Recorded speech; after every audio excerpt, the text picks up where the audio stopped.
TV KPM.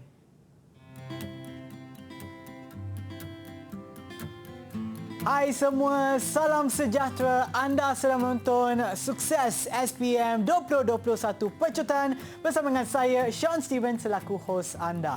Mata pelajaran kita pada hari ini adalah lukisan kejuruteraan bagi kertas 1 bahagian B. Jadi kepada mereka yang bakal menduduki SPM bagi kertas ini, pastikan anda berikan perhatian yang sepenuhnya kerana hari ini kami akan berkongsi bersama anda apakah panduan dan juga bagaimana anda boleh mendapatkan markah maksimum bagi kertas ini dalam bahagian B. Tetapi sebelum tu, jom kita tengok siapakah guru penyampai pada hari ini.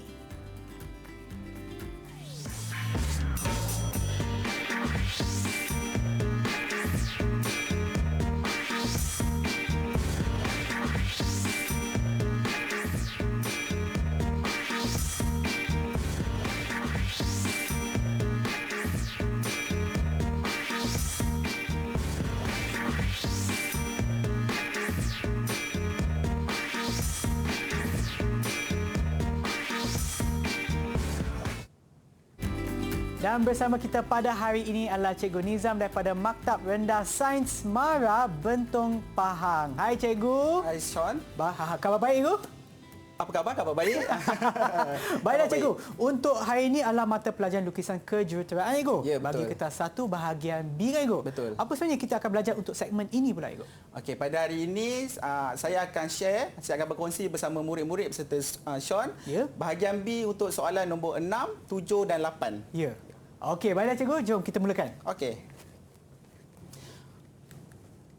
Okey, para pelajar, permulaan ini cikgu akan bincangkan tentang format bahagian B soalan lukisan kejuruteraan bahagian B soalan nombor 5, 6, 7 dan 8. Okey. Okey, bahagian B, wajaran bahagian B adalah sebanyak 70%, 70 markah. Okey, dia ada 5 soalan lah. Sebenarnya dia ada 5 soalan. Soalan nombor 4 yang mewakili 10 markah. Soalan nombor 5 mewakili 10 markah juga. Soalan nombor 6 mewakili 15 markah. Soalan nombor 7 mewakili 15 markah dan soalan nombor 8 mewakili 20 markah. Keseluruhannya bahagian B berjumlah 70 markah. Okey, apakah bentuk-bentuk soalan yang akan ditanya di dalam bahagian B? Okey, untuk bahagian B, soalannya adalah berkisarkan mengenai geometri bongkah dan juga respon terhad. Maksud geometri bongkah adalah bongkah yang berbentuk 3 dimensi. Maksudnya dia ada paksi X, paksi Y dan juga paksi Z. Dan respon terhad pula membawa maksud soalan yang mempunyai skema markah, skema permarkahan. Murid-murid tidak boleh menjawab di luar ruang lingkup skema pemarkahan. Okey, antara topik-topik yang akan ditanya di dalam bahagian B ialah yang pertama, unjuran ortografik. Yang kedua, pandangan bantuan. Yang ketiga, lukisan isometri. Yang keempat, lukisan oblik. Yang kelima, perspektif 2 titik. Yang keenam, lukisan pengorakan. Yang ketujuh, lukisan persilangan.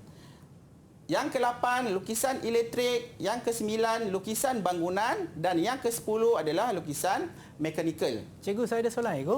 Ya, Sean. Seperti mana yang saya nampak pada jadual ni, contohnya macam untuk soalan 4 tu, maknanya topik akan ditanya dalam soalan nombor 4 tu adalah sama ada unjuran ortografik ataupun pandangan bantuan. Ya ke, Cikgu? Tidak, Sean. Ya? Dia sebenarnya macam ni. 10 topik yang akan ditanya ni, dia akan disoal di mana-mana soalan. Di mana-mana nombor soalan. Okey. Tidak semestinya nombor 4 soalan unjuran ortografik. Kita untuk soalan bahagian B, kita cuma lock pada markah, kita tidak lock pada soalan. Ya. Maksudnya soalan 4 10 markah. Jika lukisan oblik masuk pada soalan 4, bongkah yang diberi itu mungkin aras ni berbezalah. Mungkin aras yang lebih rendah berbanding markah 20 berbanding 20 markah. Ya. Okey, boleh faham Sean? Okey, faham, Cikgu. Okey, untuk unjuran ortografik dan pandangan bantuan, ada bongkah bantuan yang diberi untuk murid-murid menjawab soalan unjuran ortografik ataupun pandangan bantuan. Manakala untuk lukisan oblik, isometri, perspektif 2 titik, pengorakan dan persilangan, tiada bongkah bantuan. Bila tiada bongkah bantuan diberi, murid-murid perlu menggunakan kemahiran mengimajinasi masing-masing untuk menyelesaikan soalan yang cikgu sebut ni lah. Okey, soalan oblik, iso, perspektif, pengorakan dan persilangan. Okey, sekarang kita lihat masa yang diperuntukkan. Okey, untuk soalan 10 markah, 15 minit maksimum diperlukan untuk menjawab. Okey, soalan 10 markah 15 minit. Soalan 15 markah 22 minit. Soalan 7 markah soalan 15 markah 22 minit juga. Manakala soalan 20 markah 30 minit.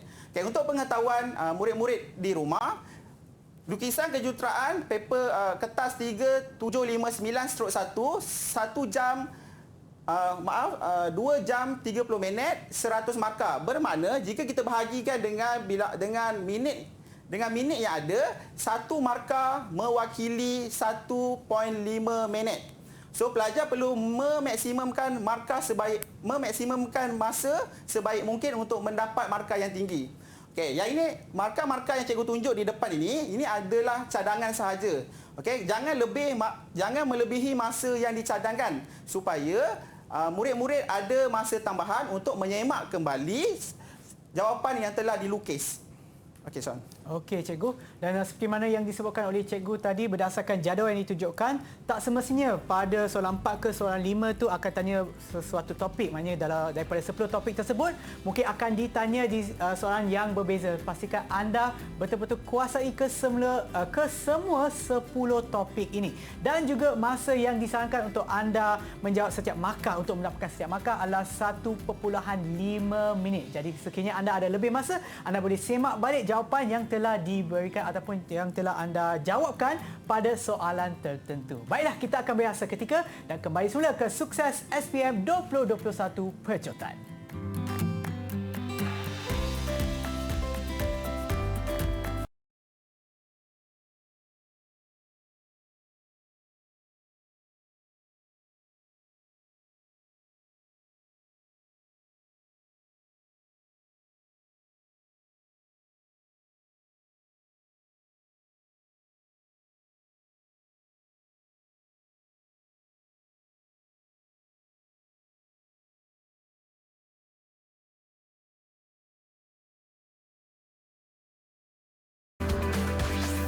Didik TV KPM. Anda sedang menonton Sukses SPM 2021 Percotan bagi mata pelajaran lukisan kejuruteraan kertas 1 bahagian B bersama dengan saya Sean Steven dan juga Cikgu Nizam. Baiklah cikgu, untuk sekarang kita akan tumpukan kepada soalan nombor 5 kan cikgu? Nombor 6. Nombor 6. Ya, Okey, betul. silakan cikgu. Okey, sekarang kita tengok contoh soalan nombor 6 iaitu topik lukisan bantuan. Okey, kita tengok soalan dulu. Raja menunjukkan 2 pandangan bagi objek A. Unjurkan pandangan tambahan objek itu pada sata X, Y. Butiran terlindung tidak perlu ditunjukkan. Okey, so ini adalah soalan nombor 6, soalan pandangan bantuan. Bermakna soalan nombor 6 ini diberi bongkah bantuan. Ini adalah bongkah bantuan lah. Okey, ini adalah bongkah bantuan. Okey, sebelum kita menjawab soalan ini, kita perlu membuat beberapa analisis dahulu. Okey, yang pertama, kita perlu tentukan pandangan bantuan ini adalah pandangan bantuan jenis kedalaman, kelebaran ataupun ketinggian. Okey, macam mana kita nak membezakan jenis pandangan bantuan yang akan kita jawab ni? Okey, yang pertama, kita tengok pada pandangan sisi kanan. Okey, pada pandangan sisi kanan ini, kita tahu maklumat dalam dan juga maklumat tinggi. Okey, kita tahu maklumat dalam dan maklumat tinggi. Yang kita tidak tahu adalah maklumat lebar. Okey, maklumat lebar yang kita tak tahu. Bermakna ini adalah pandangan bantuan jenis kelebaran. Kelebaranlah. Okey, jenis kelebaran. Jika pandangan bantuan jenis kelebaran, kita perlu pindahkan ukuran lebar. Okey, kita perlu tanda dan pindahkan ukuran lebar. Okey, ukuran lebar tu kita nak dapat daripada mana? Okey, seperti murid-murid tahu, okey, pandangan kiri ataupun pandangan hadapan berada sebelah kiri, kita akan tahu dia punya lebar. So maknanya ini adalah lebar. So kita akan tandakan kelebaran dahulu. Okey. Okey, yang pertama kita akan tandakan kelebaran lah. Kelebaran seperti cikgu bagi tahu murid-murid tadi, kelebaran berada pada pandangan sisi kiri. Okey, kita akan tandakan lebar.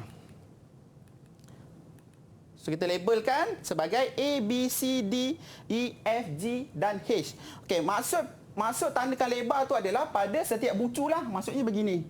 Okey, ini A. Okey, ini dia B. Lepas tu yang ini C, yang ini D. Macam tu. Okey. Okey, kemudian kita dah tandakan lebar. Kita akan label pula. Okey, bila dah tandakan lebar, kita akan buat garisan unjuran daripada pandangan sisi kanan pergi ke sata XY. Okey, pandangan sisi kanan pergi ke sata XY mesti berserenjang dengan sata XY lah. Okey. Saya nak tanya, Ego. Sekiranya garisan unjuran ni tidak berserenjang sebanyak 90 darjah, Ego. Okey. Salah ke ataupun macam mana, Ego? Salah. Kerana konsep pandangan tambahan ialah mata kita mesti 90 darjah dengan muka yang condong supaya kita dapat lihat bentuk, saiz, sudut dan panjang yang sebenar bagi kawasan yang condong. Okey, disebabkan itulah kita perlu 90 degree lah. Okey, maknanya kita perlu 90 degree kat sini. Sata XY perlu 90 degree dengan garisan unjuran yang kita unjurkan pada pandangan sisi kanan. Okey. So bila kita dah buat garisan unjuran, kita pindahkan A, B, C, D tu. Okey, kita pindahkan kelebaran dia. Okey. Kita pindahkan, maknanya dah ambil ni AB tadi kan? Ya. Ni AB ni adalah lebar, betul tak? Ya, betul. Lebar, kemudian kita pindahkan ke sinilah. Okey, ini adalah dia punya lebar. Okay. Kita pindahkan. Ukuran tu kita pindah dan kita label. Kita labelkan kelebaran AA, kelebaran BB, kelebaran CC dan kelebaran DD. Maknanya, yang ini boleh cikgu buat garis. Okey, AA kamu kat sinilah. Ni A. Okey, Sean dan juga murid-murid di rumah boleh faham? Boleh, boleh. So, maknanya yang ini adalah titik E. E dan E. Okey? Kemudian kita akan labelkan setiap bucu pada bongkah bantuan. Okey, kita label. Cikgu dah label pada bongkah bantuan, cikgu dah label. Kemudian, cikgu akan labelkan juga pada pandangan sisi kiri. Okey? So, di sini murid-murid perlu menguasai bagaimanakah kita memindahkan setiap titik bucu pada bongkah bantuan ke pandangan sisi ataupun ke pandangan hadapan. Okey, cikgu pindahkan. Jika murid-murid lihat, ini adalah pandangan sisi kanan. So, maknanya kita akan pandang dari sinilah. Ini kanan. Okey, ini kanan. Sama ini sisi kanan. Okey, kita pindahkan pada titik nombor 2 di sini. Okey, jika kita pandang daripada kanan, titik nombor 1 dan nombor 2 berada pada titik yang sama. Ya. Okey, so dia akan berada di sini. Okey, sama juga dengan titik nombor 10 dan 11. Dia berada pada garisan yang sama jika kita pandang daripada kanan. So nombor 10 dan 11 di sini. Okey. So sekarang barulah kita plotkan titik-titik yang sepatutnya. Okey, macam mana nak plotkan titik ni? Kita lihat ya. Pada kelebaran AA, ada titik apa? Nombor 1 dan nombor 4, betul tak? Ya, betul. Ya. Bermakna pada kelebaran AA di sini ada nombor 1 dan nombor 4. Nombor 1 dan nombor 4. Macam mana cikgu dapat nombor 1 pada garisan lebar ni adalah nombor 1 di sini. Kita tahu tadi nombor 1 dia berada pada A, betul tak? Ya, betul. So kita naik, kita berhenti dekat A. Okey, nombor 4 pun sama. Nombor 4 dia berada dekat A. So kita naik, kita berhenti dekat A. Okey, yang berikutnya. Kita tengok pada B. Okey, pada lebar B ada nombor berapa? Pada lebar B ada nombor berapa, Sean? 5, 8 itu. Okey, bagus, Sean. Pada lebar B ada nombor 5 dan nombor 8. Okey, bermakna ini nombor 5 kan? Ya. Kita naik, kita berhenti dekat B. Kita berhenti dekat B. Kemudian nombor 8, cari nombor 8 pada pandangan sisi kanan. Nombor 8 di sini, kita naik, kita berhenti dekat B. So kita akan dapat nombor 5 dan 8. Dia adalah langkah yang berulang sahaja. Okey, dia adalah langkah yang berulang. Kemudian kita tengok pada lebar C, pada pandangan hadapan, pada lebar C ada nombor 13 dan nombor 14. Betul tak Sean?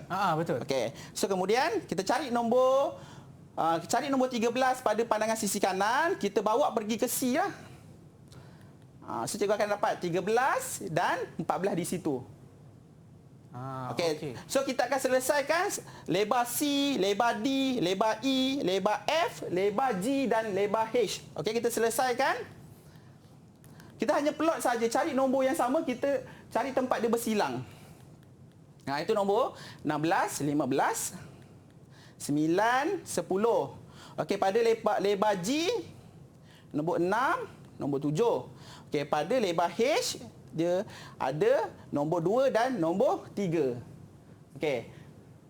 Mudah kerana kita hanya perlu dapatkan lebar dan titik pada kedua-dua pandangan sahaja. Ya. Okey. Maknanya bila pelajar nak buat, pelajar tak boleh salah label point daripada bongkar pergi ke pandangan hadapan, pergi ke pandangan sisi. Okey, dia mesti sama. Point-point dia mesti sama, tak boleh salah lah. Okey, sekarang kita nak garis. Kita nak gariskan setiap point tu. Setiap point ni kita nak garis. Nombor 4 nak pergi ke nombor 8 ataupun nak pergi ke nombor 5. Okey.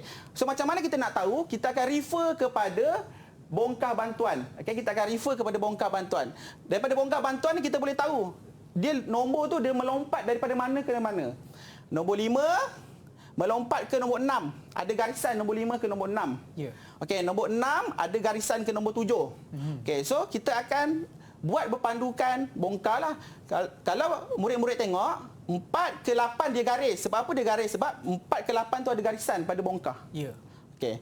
Kemudian 1 ke 4 ada garisan pada bongkar. 8 ke 5 ada garisan pada bongkar. Lepas tu 1 ke 5. Nampak ni? Ni 1 ke 5. Dia ada garisan kan? Ya. So kita mesti buat garisan lah. Kita kena buat garisan. Okey. Lepas tu daripada nombor 14 pergi ke 13. Daripada nombor 6 pergi ke nombor 5. 6 pergi ke 5. 1 pergi ke 2 ni. Daripada 1 pergi ke 2 lah. 1 pergi ke 2. 2 pergi ke 6. So kita akan plot lah. Kita akan plot berdasarkan kepada pandangan bongkar bantuan yang diberi tu. Okey. Okey, kita akan plot sampai yang terakhir sekali. Okey, sampai yang terakhir sekali. Okey, sekarang kita nak dapatkan lengkung pula. Okey, sekarang kita nak dapatkan lengkung. Okey, bila kita perhatikan kepada bongkar, lengkung kita bermula daripada nombor 13 pergi ke nombor 16. Ya. Okey, lengkung kita bermula pada nombor 13 sampai nombor 16. Bermakna lengkung nanti akan bermula di sini. Dia akan berakhir di sini. Ya, betul. Dia akan dapat lengkung. So ingat, kalau lengkung, konsepnya lengkung mesti ada 3 titik di tengah. Okey, 3 titik di tengah. So kita lihat pada pandangan hadapan, lengkung kita adalah di sini, 13 sampai 15. So kita akan dapatkan 3 titik kat tengah lah. Dekat tengah lengkung tu kita perlu dapatkan 3 titik. Okey. So cikgu akan tandakan. 1, 2 dan 3. Okey, cikgu akan tandakan. Inilah titik dia, titik lengkung. Okey. So maknanya lengkung kita nanti akan pergi daripada nombor 13 pergi ke nombor 2, pergi ke nombor 1, pergi ke nombor 3 dan pergi ke nombor 16. Ya. Okey. So dah dapat, ini lebar ni, kita dah dapat lebar ni kan. Lebar ni kita perlu pindahkan dia pada unjuran lah, pada unjuran sarta XY tu. Ya. Sebab tu cikgu dapat 2 di sini, 3 di sini. Okey. Ya. Okey, kemudian baru kita bawa nombor 1, 2 dan 3 pergi ke pandangan sisi kanan, unjurkan pergi ke sarta XY. Okey, so kita akan dapat nombor 1, kita akan dapat nombor 2, kita akan dapat nombor 3. Okey, so kita akan dapat lengkung dia lah. Okey, saya nak tanya Sean. Ya. Kenapa kita ambil nombor 2, 1 dan 3 pada pandangan sisi kanan di sini? Kenapa kita ambil di sini? Sebelah sana ikut. Ya. Soalan yang betul bagus ikut sebab saya pun tak pasti sangat. Okey, kerana pada sisi kanan, Ya. kalau pelajar tengok pada sisi kanan, lengkung 13 dengan 16 ni diwakili oleh garisan yang ini. Lengkung 13 dengan 16 ni pada pandangan sisi kanan dia diwakili oleh garisan condong yang ini. Ya, betul Ego. Sebab tu kita kena mati dekat sini je sebab kita nak cari lengkung 13 16. Okey, boleh? Boleh Ego. So kita dah dapat lengkung yang di depan. Okey, sekarang kita nak dapatkan lengkung yang di belakang. Okey, untuk lengkung yang di belakang, jika daripada pandangan hadapan, lengkung diwakili oleh garisan yang ini juga, lengkung kat belakang. Okey. Manakala untuk pandangan sisi kanan, lengkung belakang diwakili oleh yang ini. Didik TV KPM.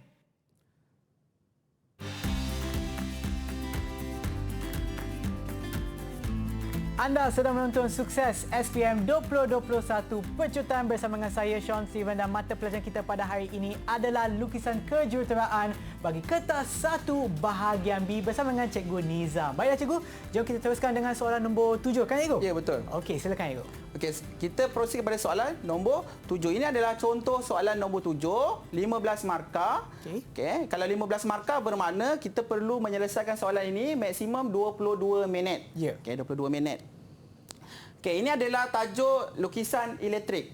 Okey, Raja menunjukkan pelan lantai rumah kediaman setingkat. Jadual menunjukkan senarai alat tambah dan alat lengkap. Berdasarkan jadual, lengkapkan Raja dengan melukis simbol dan pendawaian elektrik. Okey. Jadual ini kita kenalinya sebagai legenda lah.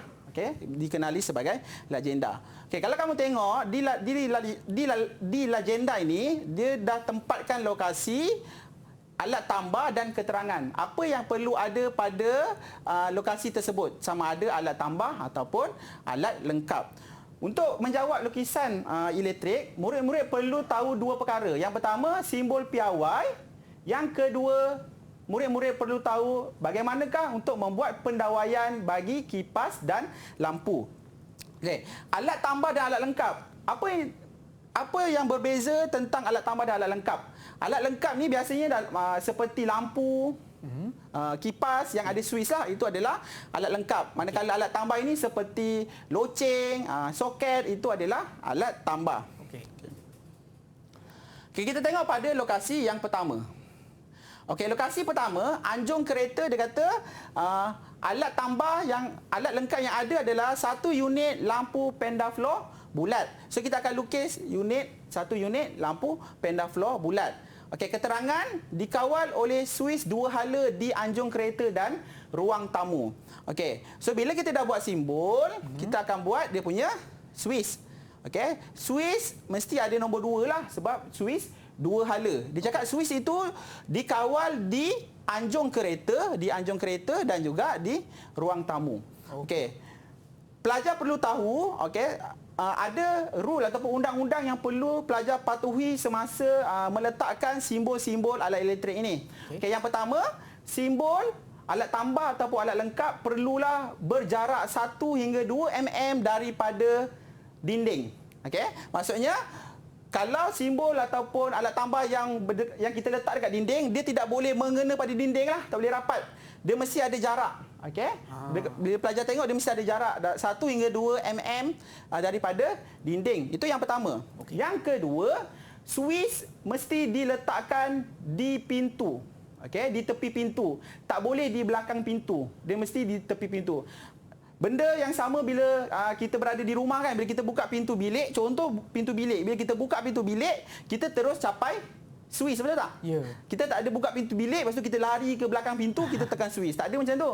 Kita buka pintu, kita terus tekan suis. Ya. So maknanya suis mesti berada di tepi pintu lah. Di tepi pintu, mesti berada di tepi pintu. Itu yang kedua. Yang ketiga, suis tak boleh berada di dalam tandas. Kecuali suis tarik. Kalau suis tarik boleh berada dalam tandas. Tapi kalau suis yang melekat kat dinding, dia tidak boleh berada di dalam tandas. Dia mesti berada di luar tandas. Okey. Okey, so sekarang ini di anjung kereta adalah lampu pendaflor. Kita tahu lampu mesti ada suis. Okey, so kita akan lukis pendawaian lah. Okey, kita akan lukis pendawaian. Cikgu, saya nak tanya Cikgu. Ya. Sebab dia punya pendawaian tu dia mesti berada pada 90 darjah ke ataupun boleh terus lurus macam tu? Dia sebenarnya boleh lurus tapi biasa saya akan cakap kepada murid untuk buat 90 diri supaya lebih kemas lah. Okey, supaya lebih kemas. Oh, okey. Bila kita buat pendawaian, yang pertama dekat junction dia mesti sentuh. Dekat junction mesti sentuh, tak boleh putus begini. Dia tak boleh putus lah, dia mesti. Okey. Okay. Kemudian pendawaian mesti bersentuh dengan simbol. Pendawaian mesti bersentuh dengan simbol dan juga Swiss. Okey. Kemudian kita pergi ke ruang tamu, ada 4 unit down light. Okey, dikawal oleh Swiss pemalam. Okey, so kita lukis 4 unit. Kemudian kita lukis Swiss lah, dikawal oleh Swiss dan kita buat pendawaian dia. Kita buat pendawaian. Okey, yang ketiga, bilik tidur utama 1 unit penyaman udara. Bilik tidur utama ada 1 unit penyaman udara dengan 1 unit lampu pendaflor kembar. Okey, jika murid perhatikan, jika dalam soalan tu dia tak nyatakan dia guna Swiss apa? Swiss 2 hala ke, Swiss pemalap ke? Ini bermakna secara umum dia akan gunakan Swiss tekan. Swiss tarik macam ni lah. So biasa macam ni. Okey. Okey, kemudian dekat ruang makan. Ruang makan ada 1 unit kipas siling. Okey, kipas siling mesti ada alato dan juga Swiss. Okey. 1 unit soket keluar 13 ampere. Ini adalah soket keluar 13 ampere. Okey. Di bilik tidur 1 ada 1 unit lampu dinding. Okey, ini adalah lampu dinding. Okey. Bilik tidur 1 unit lampu dinding kembar. Maaf murid-murid, ini adalah lampu dinding kembar lah sebab dia ada 2. Okey. Di bilik air 1 kita ada 1 unit lampu filament, Swiss berada di luar. Okey, Swiss berada di luar bilik. Di luar tandas lah. Dan yang terakhir adalah ruang dapur ada 1 unit kipas exhaust. Okey, kipas exhaust dia mesti berada di tingkap. Okey, kipas exhaust mesti berada di tingkap.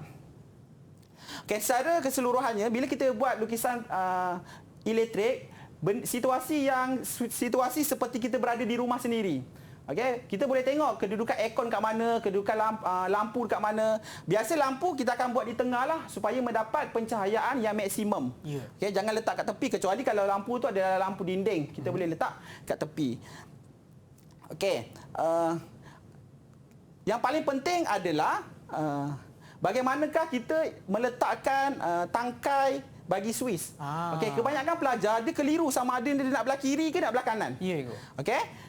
Contohnya beginilah, kalau sini dinding kan sama ada Swissnya kat sini, ke sini, ke kiri ataupun ke kanan. Dia keliru. Okey, bila dia keliru macam ni nanti markah bagi pendawaian ni akan jadi salah. Okey, markah pendawaian akan jadi salah. So kaedah untuk menentukan tangkai bagi Swiss ialah kamu bayangkan kita berdiri di belakang dinding, okey? Badan kita mesti menghadap dinding, bukannya muka menghadap dinding, badan menghadap dinding dan ke kanan. Dan ke kanan. Contoh dinding di sini, okey, kalau saya berdiri begini, so maknanya ke kanan lah. Ke kanan lah. Sentiasa ke kanan lah. Sentiasa ke kanan. Okey. Sama je macam ni bila kamu tengok contoh kat sini kan. Okey.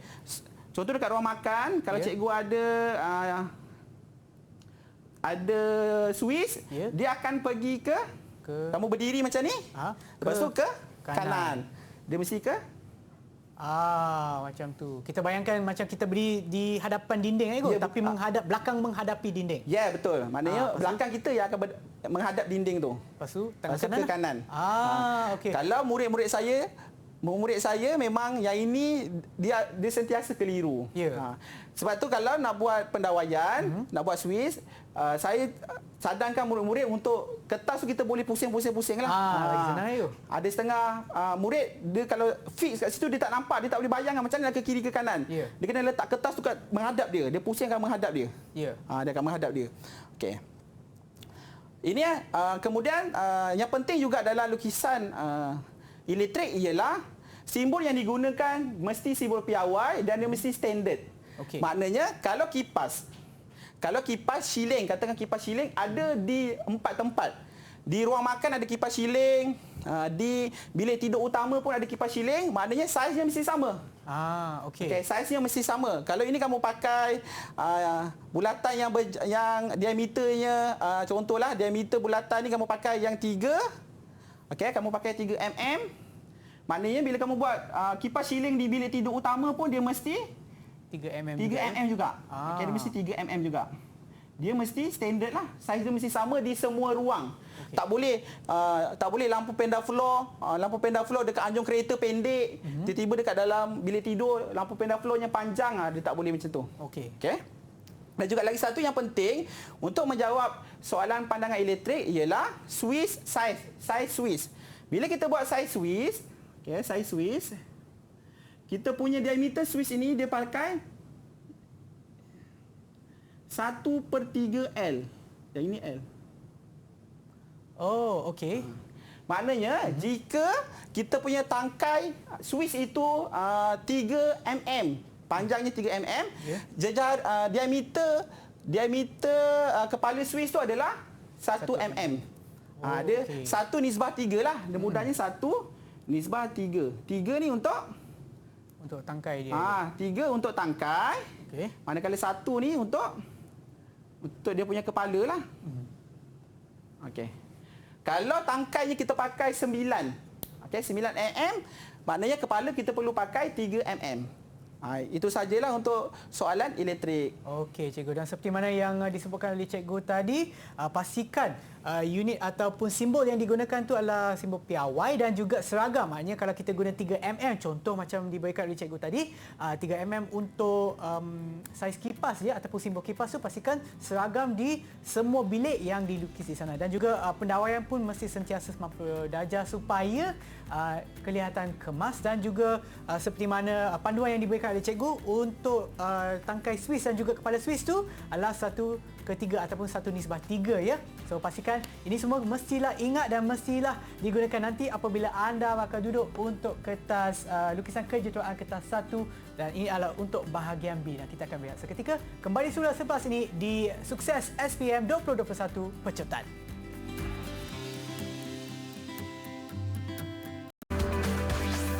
Didik TV KPM.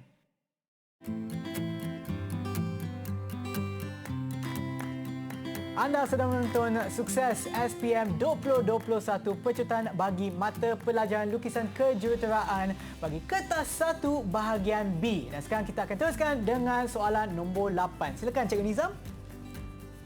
Okey, ini adalah contoh soalan nombor 8. Okey, soalan nombor 8 ini adalah topik persilangan. Okey, kita tengok kepada soalan. Raja menunjukkan 3 pandangan yang tidak lengkap bagi sebuah objek. Lengkapkan pandangan hadapan dan sisi kanan objek itu dengan melukis garisan persilangan. Okey, butiran terlindung perlu ditunjukkan. Okey, so kita akan buat analisis sedikit. Soalan persilangan tiada bongkah yang akan diberi. Okey, tiada bongkah bantuan yang akan diberi. Tetapi kita ada beberapa teknik lah. Okey, bagaimana kita nak mendapatkan garisan persilangan. Okey, soalan persilangan 20 markah, maksimum masa yang perlu kita jawab ialah 30 minit. Okay, kita buat analisis dahulu. Okey, jika kita lihat pada pandangan yang diberi, dia beri 3 pandangan. Pandangan atas, pandangan hadapan ataupun pandangan sisi kiri dan juga pandangan sisi kanan. Antara ketiga-tiga pandangan ini, pandangan atas adalah pandangan yang lengkap. Okey, pandangan yang lengkap. Bermakna kita akan jadikan panduan pada pandangan atas. Okey, pandangan atas ni adalah pandangan yang lengkap. Okey, bila kita tengok pandangan atas, semua lengkap, tak ada garisan putus-putus. Bermakna pandangan atas itu adalah pandangan yang kita akan jadikan sebagai bantuan kita untuk menyelesaikan pandangan sisi kiri dan pandangan sisi kanan. Okey, dalam persilangan ia akan menghasilkan 2 bentuk garisan persilangan. Yang pertama, garisan persilangan yang lurus, yang kedua garisan persilangan yang melengkung. Okey, itu murid-murid perlu tahu. Garisan persilangan yang lurus terhasil apabila muka yang rata bertemu dengan muka yang rata. Okey, contohnya macam piramid bertemu dengan prisma. Okey. Okey, prisma muka rata, piramid muka rata. So, garisan persilangan yang terhasil ialah garisan persilangan yang lurus. Manakala garisan persilangan yang melengkung terhasil apabila salah satu muka yang bersilang ataupun muka yang bertembung itu adalah muka yang melengkung. Contohnya prisma dengan kon. Okey. Okey, kon mukanya melengkung. Ya. Lagi satu contohnya prisma dengan silinder. Silinder pun muka luar tu melengkung kan? Ya. Bermakna salah satu muka yang melengkung dia akan menghasilkan garisan persilangan. Okey. Okey. So, kita akan buat garisan 90 degree dahulu. Okey, kita akan buat garisan 90 degree dahulu. Cikgu, yang untuk ni kan kita nak selesaikan pandangan mana dulu? Yang sebelah pandangan sisi ataupun pandangan hadapan, Cikgu? Kita akan selesaikan pada pandangan hadapan dahululah. Okey. Okey, pada pandangan hadapan ini pandangan Ya. hadapan sisi kiri. Okey. Okey. So, step yang berikutnya, cikgu akan tandakan pada setiap bucu pandangan atas. Okey, kenapa pandangan atas? Kerana pandangan atas ini adalah pandangan yang lengkap. So, bila pandangan lengkap, kita akan jadikan pandangan itu sebagai bantuan kita. Okey. Okey. Okey, so cikgu akan tandakan setiap bucu A, B, C, D, E. Okey, daripada bucu ini baru kita kena pasti garisan persilangan yang terhasil tu nanti lurus ke lengkung. Okey, AB. AB itu adalah muka rata bertemu dengan muka rata. So, AB akan dapat garisan persilangan yang lurus. BC. BC pun kita akan dapat persilangan yang lurus. CD pun sama. D dan E kita akan dapat garisan persilangan yang melengkung. Okey, sebab ini silinder. Okey, silinder bertemu dengan piramid lah. Dia akan dapat persilangan yang melengkung.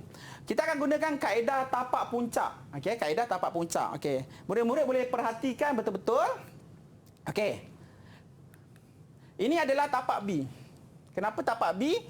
Ini adalah puncak. Puncak ke tapak ada titik B. Bermakna titik B berada di atas garisan tapak puncak tersebut. Okey. So, titik tapak B kita perlu bawa ke pandangan hadapan. Okey, pada pandangan hadapan ni, tapak adalah kawasan yang paling bawah. Ya. Tapak adalah kawasan yang paling bawah. Di tengah ni adalah puncak. Okey. Okey. So, kita tengok pada pandangan atas, tapak dah dapat tapak dia bawa ke puncak. Ya. Bermakna dekat bawah ni kita dapat tapak AB.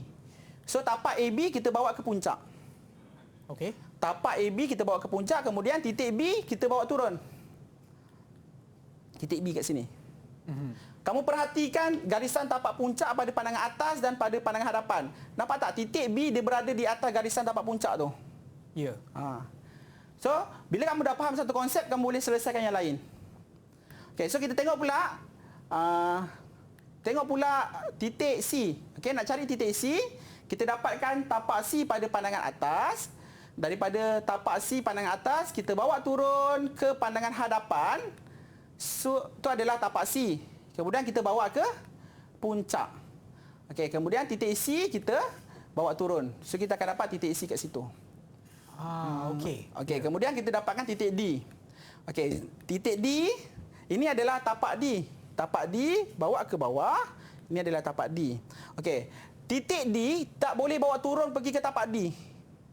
Kerana garisan tapak D ke puncak dan juga garisan D yang kita unjurkan ke pandangan hadapan, dia akan bukan bersilang, dia akan Bertindih. bertindih, betul Sean? Ya. Dia akan bertindih.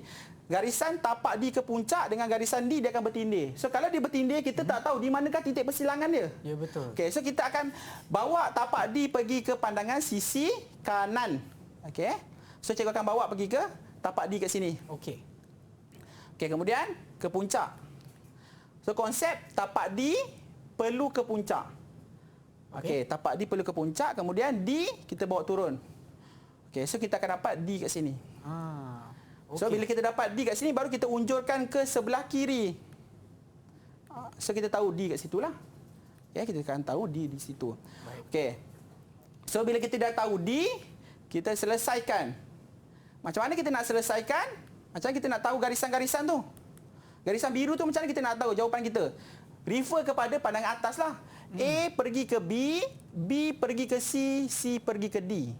Maknanya A pergi ke C, C pergi ke D. Okey. Okey, untuk bahagian yang melengkung, kita tahu tadi kan cikgu dah cakap kepada murid-murid daripada D pergi ke E kita akan dapat garisan persilangan yang melengkung. Ya. Okey. So kalau melengkung mesti tengah mesti ada 3 titik. Okey. So dapatkan dahulu titik E pada pandangan hadapan. So ini adalah titik E. So lengkung kamu nanti mesti daripada D. Daripada D dia akan pergi ke E. Daripada D dia pergi ke E. Okey. Okey, so cikgu akan dapat tapak 1 bawa naik. Nombor 1 bawa turun, so itu adalah nombor 1. Kemudian nombor 2 tapak 2 bawa turun, tapak 2 bawa ke puncak, nombor 2 bawa turun. Dan juga last sekali adalah nombor 3. Kalau kita perhatikan dia pakai kaedah yang sama je, tapak puncaknya adalah sama. Ya. Okey. So bermakna bila kita nak dapatkan titik lengkung tu kan, nak dapatkan titik lengkung, kita kena ni, yang ini kena bahagi dululah. Bahagikan kepada 3 titik. Jaraknya tak kisah pun kamu nak ambil jauh ke dekat je, tapi dia mesti di antara titik D dan titik E. Okey. Kita bahagikan 3 titik. Okey. So kita dah kemudian kita lengkapkan garisan pelengkap. Okey. Okey. So ini adalah jawapan yang lengkap bagi pandangan sisi kiri. Ya. Okey. Kita tengok balik, untuk pandangan sisi kiri ni, dia adalah garisan simetri di depan dan di belakang. Apa maksud simetri? Simetri itu adalah, yang inilah, ni garisan ni simetri. Okey, so maknanya ini dan ini. Ya. 1 Roman dan 2 Roman dia simetri. Okey. Okey, sebab bila cikgu lipat, ini pelipat dia kan, cikgu lipat, titik B dia akan sama dengan sini. Ya. Okey, betul kan? Okey. So maknanya yang belakang pun bentuk yang sama seperti yang di depan. So tak adalah garisan tersembunyi dekat belakang tu nanti, sebab dia akan di-cover oleh garisan objek ni, garisan yang nampak. Okey, sekarang kita akan pergi kepada pandangan sisi kanan. Okey. Pandangan sisi kanan tak perlu buat tapak puncak dah. Kita hanya silangkan nombor dan nombor. Okey, contoh. Contoh ini D kan? D tadi dah dapat. Contoh cikgu nak dapatkan A. A di sini. Ini A. Bawa ke kanan, cikgu bawa ke kanan. Okey, A pada pandangan atas di sini A. Ya. So cikgu bawa turun. So sini A. Tak perlu buat garisan tapak puncak dah. Okey, tak perlu buat garisan tapak puncak. Okey, kemudian kita tengok pula nak buat B. B di sini. Okey, kita unjurkan. Okey, ini garisan B, kemudian B kedudukannya sama dengan A. Ya. So ini adalah B. Okey, kemudian kita dapat C. Sini C lah. Macam mana cikgu dapat C? Sebab ini C tadi kan? Ya. C kita unjurkan. Unjurkan. Pergi sini. Okey, kemudian C pada pandangan sisi kiri kita silangkan. So itu adalah titik C.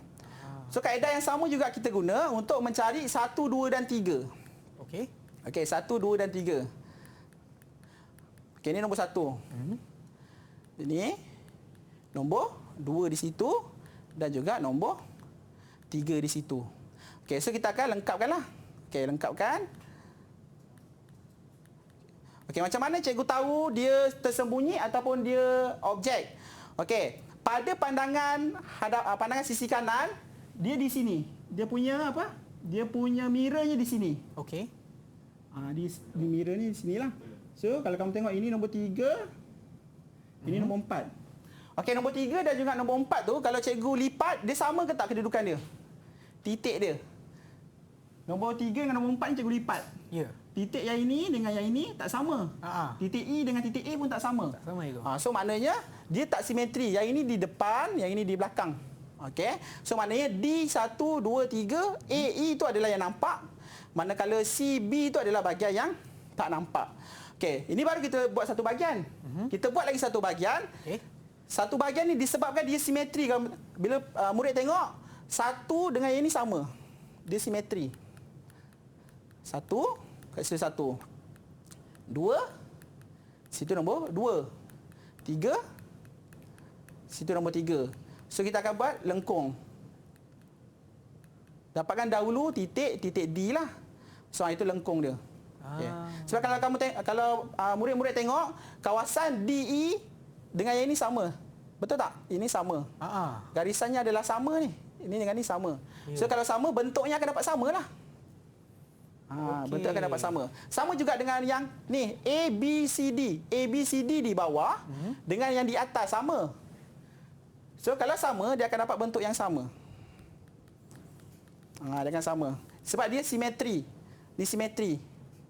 Ini garisan simetri dia tengah.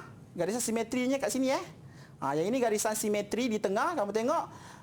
Yang ini dan juga ini samalah. Sama. Okey.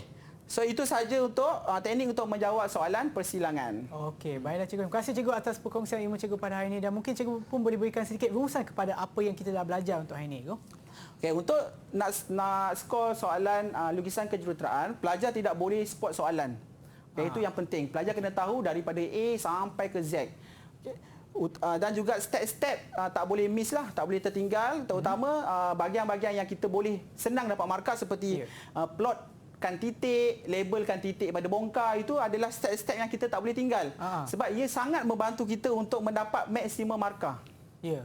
Maknanya kita tidak boleh, walaupun kita dah tahu dah jawapan akhir dia macam mana, betul. Setiap langkah tu mesti selesaikan. Dan jangan biarkan apa-apa akan tidak kehilangan markah. Betul. Walaupun jawapan akhir itu betul, tapi mungkin jawapan ataupun markah anda tidak begitu lengkap ataupun tidak maksimum kerana ada langkah yang kita tak buat. So pastikan kita betul-betul jawab dengan betul, ikut langkah-langkah seperti mana yang ditunjukkan oleh cikgu. Terima kasih Cikgu Nizam lagi sekali atas perkongsian ilmu cikgu pada hari ini dan kepada mereka yang bakal menduduki SPM bagi kertas lukisan kejuruteraan kertas 1. Semoga berjaya kepada anda semua dan kita akan berjumpa lagi di kelas yang seterusnya.